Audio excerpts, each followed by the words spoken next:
If you're dealing with a breakup and you can't seem to move on, or you're trying to manifest back a loved one who doesn't want to be with you anymore, or they moved on, or they cheated on you, or you're not getting the treatment you deserve, this is going to help you, okay? So you have to understand, and we're approaching this from spiritual universal laws, law of assumption, they are reflecting you. Everything always stems back to you. So if you're obsessive and you're wanting, and all you're doing is thinking about them and wanting them back and ruminating over why and why they don't want you, their treatment is based off of your crappy self-concept. I know it's harsh, but I went through the same thing. When I realized this, it was like the emoji that went off in my head. They were reflecting my own crappy beliefs about myself, my crappy self-concept. What was it? That first and foremost, I didn't love myself, that I didn't think I was worthy of being treated right, of being committed to, of being chosen, of being first best, of getting queen treatment, of someone loving me and adoring me and cherishing me and putting me on a pedestal as a wife. So I had to deal with myself and work on my self-concept. That shifted everything for me, because as long as you're still obsessing over an ex and what they're doing and the third party and talking about it in my comments, you're giving it attention, you're giving it energy, and it's based off of your old self-concept, that identity that you're not good enough, and you're putting them in a position of power over you on a pedestal. Because if they have the power to affect your emotions, then they're looking down on you. And no one should have that kind of power, no one.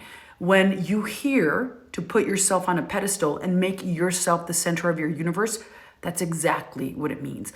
All that energy and all that attention that you're giving out to this person and obsessing over, give it to yourself. Pour into yourself, into becoming the best version of you. Number one, healing. And I don't like to say too much in healing, because healing implies that you're broken, and you're not. But I do think there are some things that you need to let go of, become aware of, where that obsessive, compulsive, lacking energy comes from. And it's usually a cycle you're repeating from your childhood. And once you get that, you can make peace with the past. You can release, you can forgive, you can drop, dissolve, you can do cutting cord meditations. I have one on my YouTube.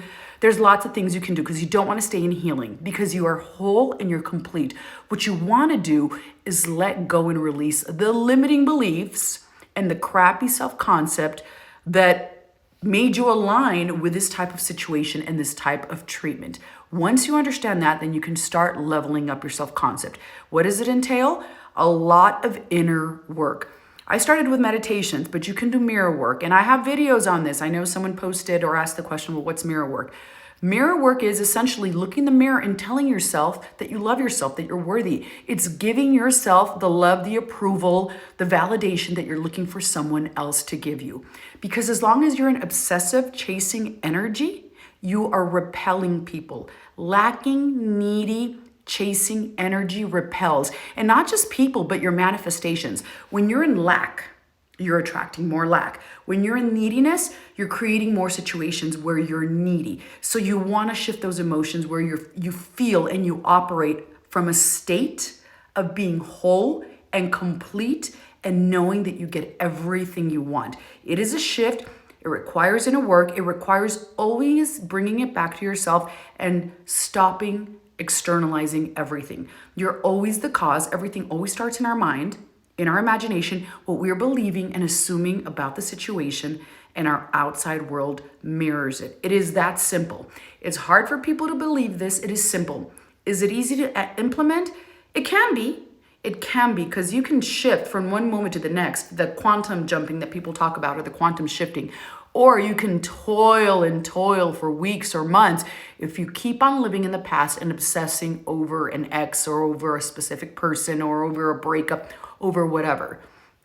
If someone has left your life, bless it, thank it, and bring it back to you and ask yourself, what is this showing me about me? What am I believing about myself? And then work on that. Because you need to get to a place where you believe that you're whole, you're complete, you're loved, you're chosen, validate yourself, approve of yourself, and then work on becoming the most badass, ideal version of you.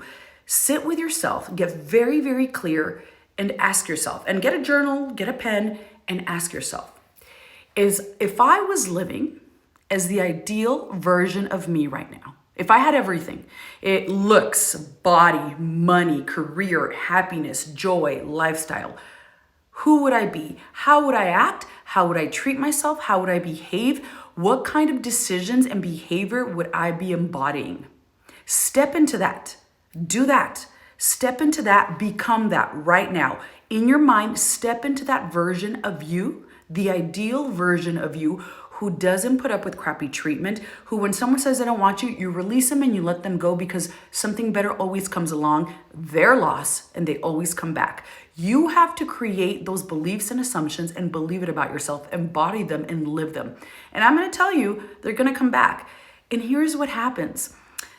When they come back, because that ex is going to come back, when you've leveled up, when you no longer want them, when you've shifted your energy and they feel the void, you may no longer want them because you aligned with them based off of that crappy self-concept. And once you level up and really love yourself and approve of yourself, and your self-concept is bulletproof and you're like in queen self-concept, queen status, you no longer pay attention to the trash around you. And that includes dating partners and loved ones and people who didn't see your value, who didn't see your worth because you weren't seeing your own value and your worth. Work on that, do that, shift yourself within. Always go within and shift yourself and work on yourself and giving yourself that love and approval.